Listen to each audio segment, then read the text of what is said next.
Maka dalam satu hadis Nabi mengatakan, orang yang paling bahagia di antara kalian adalah aksaruhum dzikron lil maut wa aksaruhum istidadan lil maut. Orang yang paling bahagia di antara kalian adalah orang yang paling banyak mengingat kematian. Satu, jangan lupakan.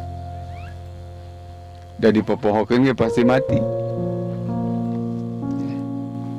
Jangan lari darinya, karena kemana kita lari, malaikat Israil pasti ngejar. Dan juga jangan berani mati. Yang harus dilakukan adalah persiapan menghadapi mati. Wa aksarukum istidadan lil maut. Yang kedua, orang yang paling bahagia itu adalah orang yang banyak persiapan untuk menyongsong datangnya kematian.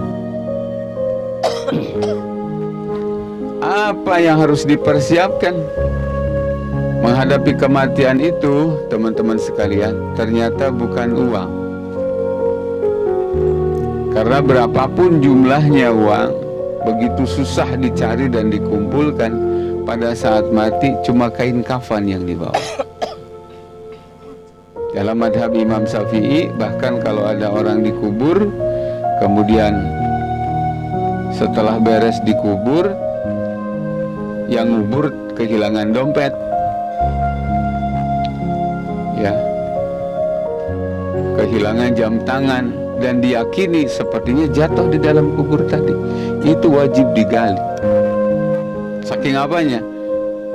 Saking nggak bolehnya ada orang mati dikubur kemudian membawa hal-hal yang bersifat keduniaan, cuma kain kafan. Nanti yang dibawa pulang untuk kematian itu apa? Ternyata bukan gedung, bukan rumah yang mewah yang megah. Kenapa?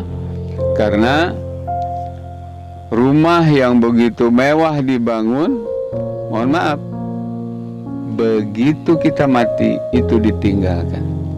Suka atau tidak suka, istri kita akan nikah lagi dengan laki-laki lain.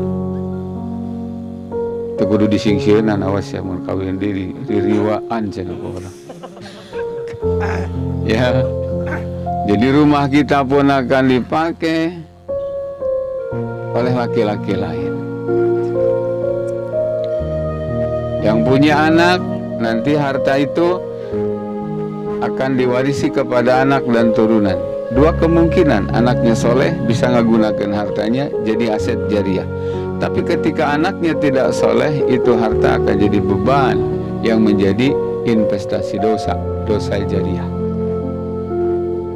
Jadi untuk mati itu bukan apa? Bukan rumah. Oleh karenanya maka dulu di zaman Nabi Daud itu orang-orang bikin rumah tuh di bukit-bukit, di gunung-gunung, ya. Dan rata-rata umat di zaman Nabi Daud itu usianya 1500 tahun. Ketika ada orang lagi ngukir rumahnya, dia pakai pahat gitu, kata Nabi Daud, andai dia tahu bahwa kematian itu dekat, niscaya dia tidak akan sibuk untuk memperbaiki rumah dia.